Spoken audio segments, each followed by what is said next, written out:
राजनीति के रसूख को साधने के लिए राजनेता तमाम सियासी हथकंडे अपनाते हैं, चाहे फिर आंदोलन का सहारा लेना पड़े या जेल की सलाखों के पीछे जाना पड़े। राजनेताओं की एक लंबे वक्त से चली आ रही इस विचारधारा में दो चर्चित चेहरे इस वक्त देश की राजनीति में चर्चा का विषय बने। जी, हम बात कर रहे हैं झारखंड के पूर्व मुख्यमंत्री हेमंत सोरेन और दिल्ली के मुख्यमंत्री अरविंद केजरीवाल। जमीन घोटाला मामले झारखंड के मुख्यमंत्री हेमंत सोरेन को ईडी ने 10 समन जारी किए। दिल्ली आवास और रांची आवास पर ताबड़तोड़ छापेमारियां की गई और उन छापेमारी के बाद हेमंत सोरेन को ईडी ने गिरफ्तार कर लिया गया, जेल की सलाखों के पीछे भेज दिया गया, 6 महीने का वक्त दिया। लेकिन इस बीच अरविंद केजरीवाल का भी यही हाल रहा। 21 मार्च को 10वां समन अरविंद केजरीवाल को ईडी ने थमाते हुए उनके सरकारी आवास से गिरफ्तार कर लिया और उन्हें भी जेल की सलाखों के पीछे भेज दिया। ऐसे में बीते दिन हेमंत सोरेन को जमानत मिल गई।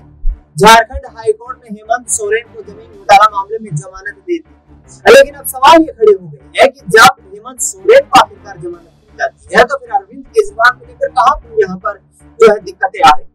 क्योंकि राहुल गांधी कोर्ट तो अरविंद केजरीवाल को जमानत दे देती है, लेकिन दिल्ली हाईकोर्ट में ईडी और सीबीआई की तरफ से चैलेंज किया जाता है उस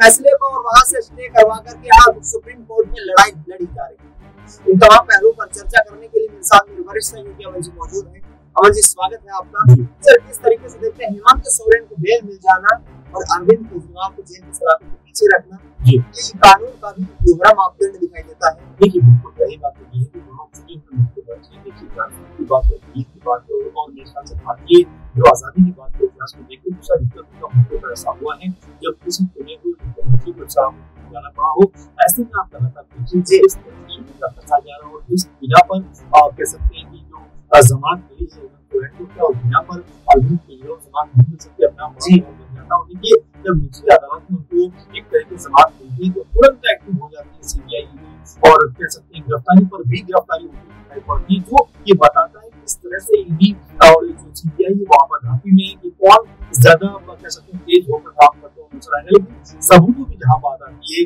दिनेश जी दोनों के हाथ खाली दिखाई पड़ता है। देखिए, हेमंत सोरेन मामले में यही बात कही गई है कि जो आरोप लगाए गए, जो बातें कही गई, उसका कोई पुख्ता सबूत कह सकते हैं जी पास में नहीं है जी। लेकिन फिर वही बात आती है कि आरोप लगाना और अपराधी होना दोनों में बड़ा फर्क है। लेकिन हमारे यहाँ का मीडिया इतना मुकाबला है कि अगर किसी को कोई आरोप लगता है तुरंत उसको अपराधी बनाने पर खुल जाते हैं। देखिए, अरविंद केजरीवाल जो 25 साल की व्यक्ति है, डायबिटिक पेशेंट भी है, उनके साथ में जिस तरीके से ज्यादती हो रही होती है कि बार-बार वो अपोज कर रहे हैं कि जमानत मिलनी चाहिए, लेकिन हर बार कोई ना कोई अड़ंगा सामने आ जाता है। ऐसे में तो सवाल कई सारे उठते हैं कि क्या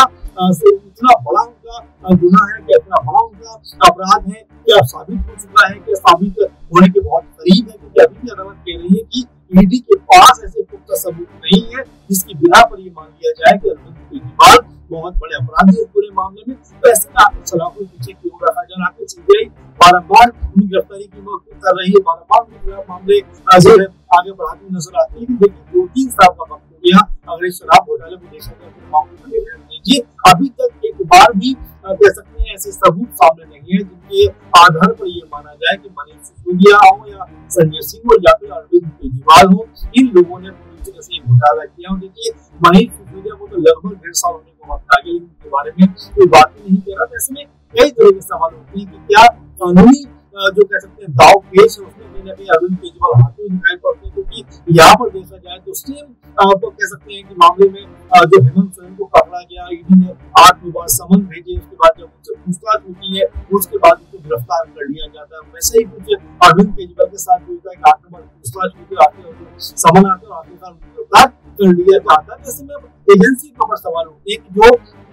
अदालत में न तो पुख्ता सबूत रख रहे हैं, ना कोई ऐसे दस्तावेज रख रहे हैं, ना कोई ऐसे जो चीजें डॉक्यूमेंट है वो रख रहे हैं जिसके आधार पर ये साबित हो पाए कि बाकी अरविंद केजरीवाल सरकार की जो पॉलिसी थी वो बहुत खराब थी, उनके आधार पर बहुत बड़ा घाटा हुआ हो या कोई बड़ा घोटाला हुआ। तो ऐसे में समझने वाली बात ये है कि हेमंत सोरेन अगर सलाखों के पीछे आ सकते हैं तो क्या आने वाले दिनों में अरविंद केजरीवाल भी सलाखों से बाहर आ सकते हैं? और जाहिर बात है कि उनको जमानत तो मिल गई, लेकिन जिस बिना पर उनको जेल के अंदर रखा गया है हो सकता है आने वाले दिनों में अब अरविंद केजरीवाल भी सलाखों से बाहर आते नजर आ जाए। देखिए, कब तक आप एक मुख्यमंत्री को जेल के अंदर रखेंगे, वो भी इस बिना पर किसने ऐसा कह दिया, उसने ऐसा कह दिया, ठोस सबूत आपके पास नहीं है। बिल्कुल, ठोस सबूत न होने के कारण यहाँ पर आम आदमी पार्टी के नेताओं और अरविंद केजरीवाल के वकीलों की तरफ से भी ये दलीलें पेश की जा रही है कि ईडी आखिरकार लंबे वक्त से जब इस केस को यहाँ पर मॉनिटर कर रही है, इसकी जांच कर रही है, तो आखिरकार फिर तमाम पुख्ता सबूत पेश क्यों नहीं किए जाते।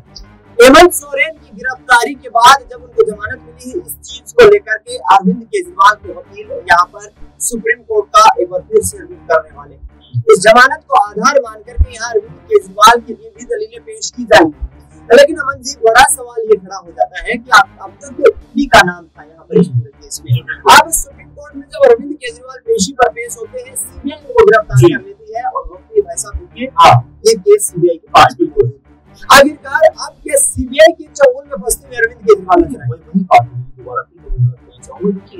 बदल रही है, ऐसा लग रहा है कि अरविंद केजरीवाल के खिलाफ पूरा जो टीम है सब लग रही है, लेकिन सबूत का वो सबूत का जिनके आधार पर हम ये साबित कर पाओ कि उन्होंने ये सबूत किया है। आप ये कहते हैं उसने ऐसा कह दिया, सबूत को गिरफ्तार कर लिएगा, आप ये कहते हैं कि इस शर्त के आधार पर उनको पकड़ा गया, आप ये कहते हैं कि भाई हवाला के जरिए यहाँ पर ऐसा हो सकता है, इतने पैसे जमा हो सकते हैं, तो आपको वो सबूत अदालत में रखने पड़ेंगे। ये बात बार-बार आम आदमी पार्टी के नेता कहते हुए नजर आते हैं, चाहे वो आतिश हो, भारद्वाज हो, कि हर बार ईडी या सीबीआई को कोई बड़ा बहाना बनाकर उनको सलाह के पीछे रखना चाहती है, क्योंकि उनकी मंशा इस पूरे मामले से हटकर देने की आम आदमी पार्टी की छवि है। जिस तरह से उन्होंने ईमानदारी का तरीके से यहाँ पर चुनाव पहना, उसको उतारना चाहते हैं, उनके खिलाफ जो है मन गलत सूर्य बनाना चाहते हैं, और यही बात लगातार दिखाई भी पड़ती है कि एक तरफा जो कार्रवाई हो रही है तो उसमें क्या वाकई में सब कुछ जो है खिलाफ जाता हुआ नजर आ रहा है अरविंद केजरीवाल के, या फिर अभी इस पूरे मामले में कुछ ऐसा बचा हुआ है जो अरविंद केजरीवाल कह सकते हैं कि ब्रह्मास्त्र जो है वो चलाते हुए नजर आएंगे, क्योंकि कानूनी दावपेच के मामले उसमें अरविंद केजरीवाल काफी माहिर माने जाते हैं, टीम भी काफी माहिर है, क्योंकि उनमें सब लिखे पढ़े लोग हैं, तो जाहिर बात है कि सत्य को कह सकते हैं परेशान किया जा सकता है, लेकिन हराया जा सकता है। वही बात है, बारम्बार हम देख रहे हैं, बारम्बार हम इस चीज को नोटिस कर रहे हैं कि जिस तरह से अरविंद केजरीवाल या आम आदमी पार्टी के खिलाफ षड्यंत्र चलाया जा रहा है वो भी सबके सामने। और देखिए, क्या सिर्फ जितने भी आरोपी क्या वो आम आदमी पार्टी में ही है, बाकी जितने बड़े चेहरे आप देखिए बीजेपी के अंदर, चाहे वो अजीत पवार से लेकर हेमंत बिस्वा, नारायण राणे से लेकर छगन भुजबल, और ऐसे तमाम बड़े नाम है जो जिनके ऊपर बड़े घोटाले के आरोप लगे हुए, साथ में नीट के आप देखिए, नीट जैसे मामले जब सामने आते हैं, तमाम बड़े पुल जो बीजेपी के शासन काल में बनते हैं वो धस जाते हैं। इसके अलावा आपने देखा एयरपोर्ट, आप 3 दिन के अंदर 3 एयरपोर्ट के अंदर हो रहा है, तो आप इसको देखेंगे कि आखिर जो गुनाहगार है क्या उनके खिलाफ अपनी एक सी रणनीति या फिर आप टारगेट करके किसी को के खिलाफ पूरा षड्यंत्र माहौल बनाने का प्रयास कर रहे हैं। मुझे आखिरी छोटा सा सवाल रहेगा दोनों राजनेताओं को लेकर। हेमंत सोरेन बाहर आ चुके हैं, झारखंड में विधानसभा के बिल्कुल,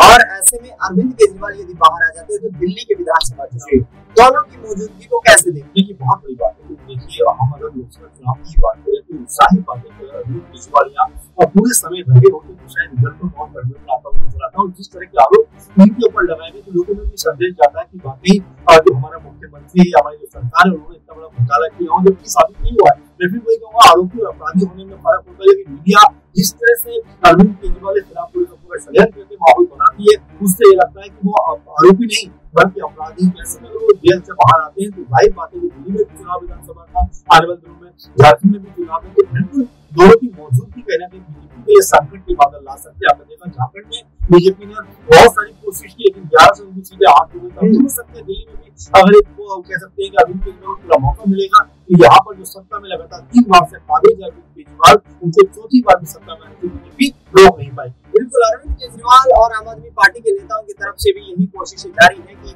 जल्द से जल्द उनको बाहर निकाला जाए। लगातार अभिषेक मनु सिंह भी सुप्रीम कोर्ट में दलीलें पेश कर रहे हैं, याचिका लगा रहे हैं, और उन याचिकाओं पर सुनवाई के दौरान तमाम ईडी और सीबीआई से सबूतों की भी गुहार लगाई जा रही है। ऐसे में अब देखना ये होगा कि क्या अरविंद केजरीवाल को हेमंत सोरेन की जमानत का आधार मानकर तिहाड़ जेल से रिहा कर दिया जाए, क्या सुप्रीम राहत मिल पाएगी? बड़ा सवाल खड़ा हो गया है, और अरविंद केजरीवाल को केस बेहद इंटरेस्टिंग मोड में भी आप